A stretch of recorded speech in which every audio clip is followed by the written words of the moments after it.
auparavant, j'étais à mon compte. J'étais artisan pendant plus de 20 ans. Et j'étais céramiste d'art. Et du coup, en fait, depuis 30 ans, je vis à la campagne, dans un milieu rural.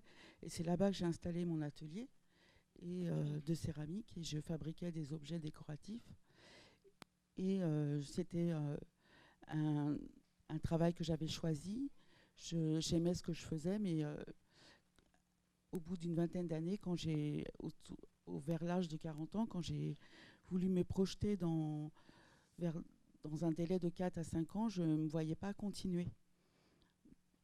Donc, je me questionnais à savoir qu'est-ce que j'allais faire plus tard. Excusez-moi. Et c'est là que j'ai rencontré chez des amis communs une psychologue du travail, également accompagnatrice sociale et professionnelle en mission locale, qui m'a conseillé un bilan de compétences. Donc c'est il y a quelques années, une dizaine d'années, et c'est vrai qu'à l'époque, moi je pensais que c'était davantage pour les personnes en recherche d'emploi. Et elle m'a dit que non, que toutes les personnes, toute personne a droit à effectuer un bilan de compétences. Et donc j'ai contacté la Chambre des métiers qui m'a dit effectivement que je pouvais réaliser ce bilan. Il m'a même fourni une liste des entreprises. Et donc j'ai effectué un bilan de compétences. Voilà.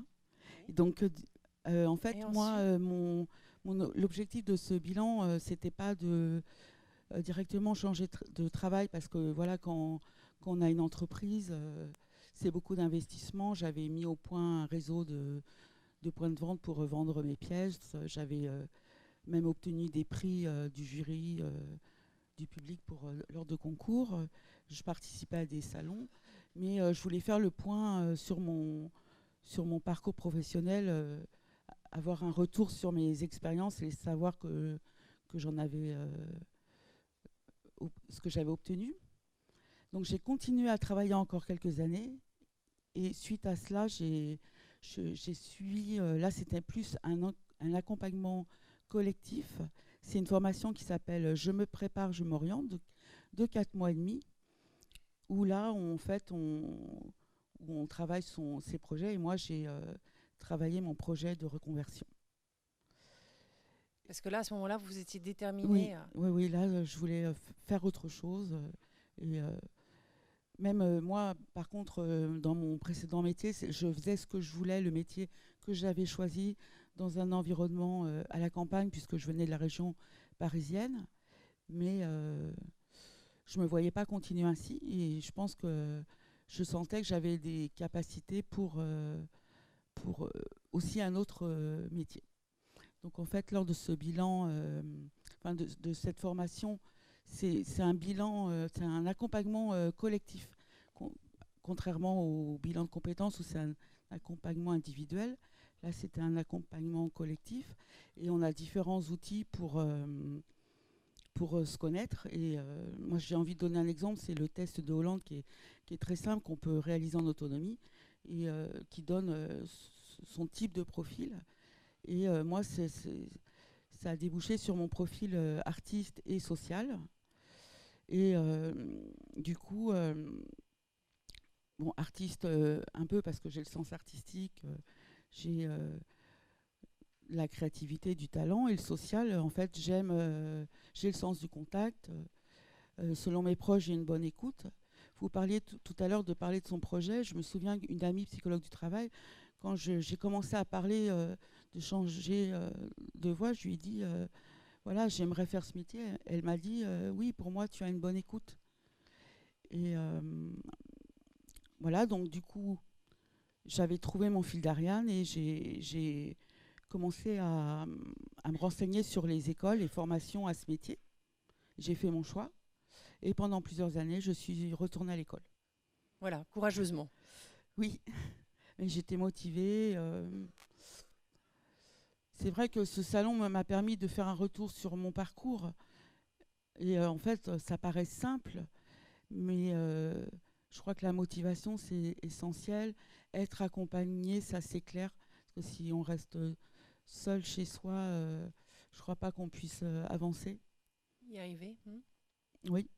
Et Donc je suis allée à l'école pour revalider les unités d'enseignement de ce diplôme.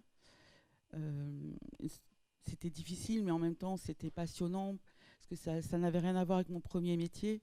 J'ai voilà, j'ai appris des notions de la sociologie. Enfin, c'était super, des super enseignants.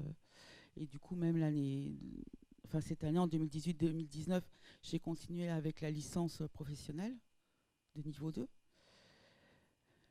Là, en fait, je me dis que ce serait bien que je mette en pratique les notions que j'ai apprises. Donc, le temps de la formation est passé. Je vais prochainement rechercher un emploi. Parce que je pense que en fait, maintenant, j'ai acquis les compétences, les savoir-faire, la posture professionnelle. Et ce qui est important pour moi, c'est une nouvelle identité professionnelle. C'est par exemple, quand je rencontre des anciens collègues, je me sens plus du tout céramiste. Je sens que j'ai changé.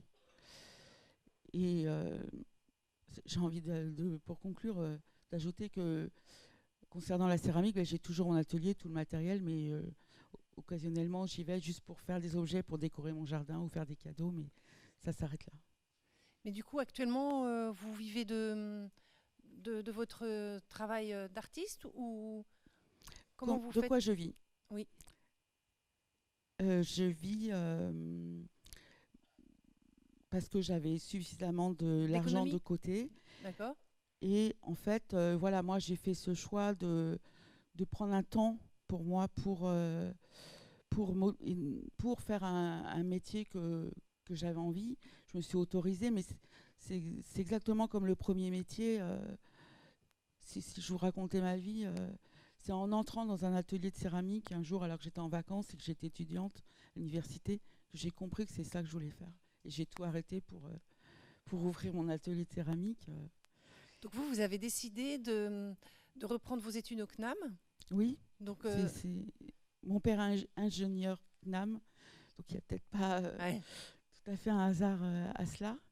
Et oui, j'ai Et commencé au à CNAM, mon rythme. vous apprenez un métier précis, celui C'est en de... fait une formation diplômante, c'est le titre de professionnel de chargé d'accompagnement social et professionnel de Et niveau après, 3. l'objectif, c'est de devenir salarié, d'être Oui, embauché en tant que salarié, oui? oui. Oui?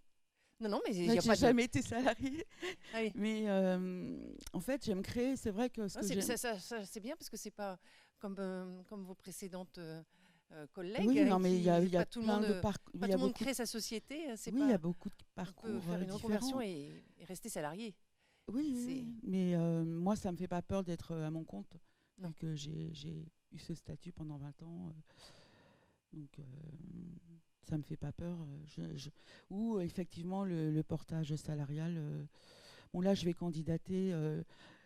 En fait, au départ, mon envie, c'était d'alterner des missions et mon travail à l'atelier. Donc, je vais voir comment que ça se passe. Mais je vois dans mon expérience de céramiste, j'ai vu des infirmières devenir céramistes. Et après, elle a fait une autre reconversion pour être capitaine de port. J'ai vu une autre femme, elle était ingénieure en armement. Elle est devenue céramiste. Donc, faut ouais, s'écouter parce que sinon, il y a tellement de souffrances et ces risques psychosociaux et aujourd'hui, je vois toutes les aides, les accompagnements, toutes les mesures pour la reconversion, pour l'évolution professionnelle, que je crois qu'il y a beaucoup de moyens. Et vous avez fait cette formation, je me prépare, je m'oriente. Mm. Le titre est assez révélateur. Et c'est dans quel cadre cette Mais formation? c'est une formation par la région. Par la région. Oui, parce qu'en fait, il y a beaucoup de personnes qui arrêtent leur formation en cours. Et du coup, la région ne finance plus de formation sans une préparation. D'accord. Donc ça, c'est un accompagnement renforcé, on va dire, ce, ce, ce programme. Oui. Non, mais très intéressant parce que ça permet une réflexion sur le métier qu'on veut exercer. Quelquefois, on sait qu'on veut changer, mais on ne sait pas pourquoi. Donc, Oui, et comment quoi plus loin. Ben moi, de toute façon, j'ai toujours eu besoin que mon métier me donne un sens à mon existence. Et moi, aujourd'hui, ce que je veux, c'est que mon travail ait une utilité et un impact social. C'était les fils conducteurs de votre recherche. Oui, C'était c'est essentiel les pour moi. piliers.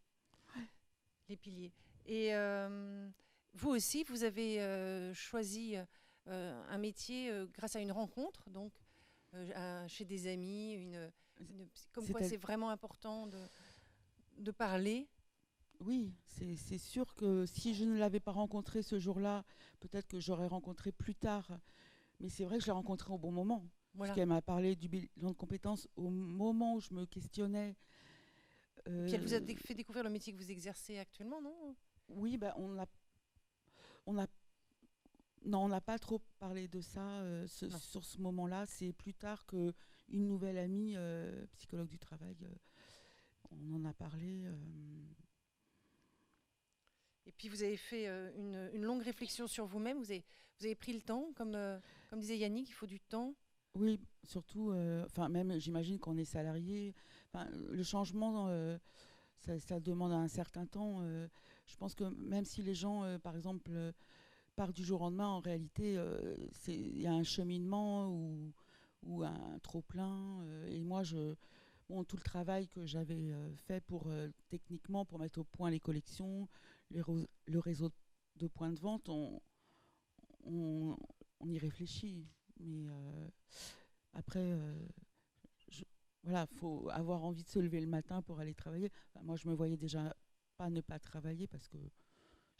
Mais par contre, ce nouveau métier, c'est plus un métier relationnel qui n'est pas sur la production, le métier que je faisais avant. Oui, c'est vraiment radical comme changement parce que je me disais que votre métier d'artiste, vous l'exerciez un peu isolé dans votre campagne. Et là, c'est plutôt aller vers les autres. Ben, moi, par exemple, je participais au Salon des métiers d'art qui a lieu à la Cité des Congrès de Nantes. Et c'était pas pour parler de moi comme aujourd'hui, mais pour présenter mon travail. Oui. Et oui, c'est différent, mais je pense que dans la vie, on peut avoir différents parcours. Des besoins et aussi, qui je pense que soi-même avoir des capacités différentes. Moi, je me disais, mais je me sens... Au bout d'un moment, je me disais, mais je me sens comme étouffée. Je sens que j'ai d'autres capacités. J'ai envie de les développer. Et puis... Et c'est le bilan de compétences qui vous a permis de faire ressortir vos capacités, vos compétences Là, ça m'a plus permis une réflexion, de pointer des choses, de comprendre mes choix de vie professionnelle et qu'il y avait beaucoup de choses liées. Et en fait, ça a ouvert encore plus la porte pour changer de métier. Et c'est à 40 ans aussi C'est autour de 40 ans que j'ai fait ce bilan. Ouais. C'est un âge un peu charnière. Oui, c'est clair. Bon, mais bien, merci beaucoup. Merci à vous.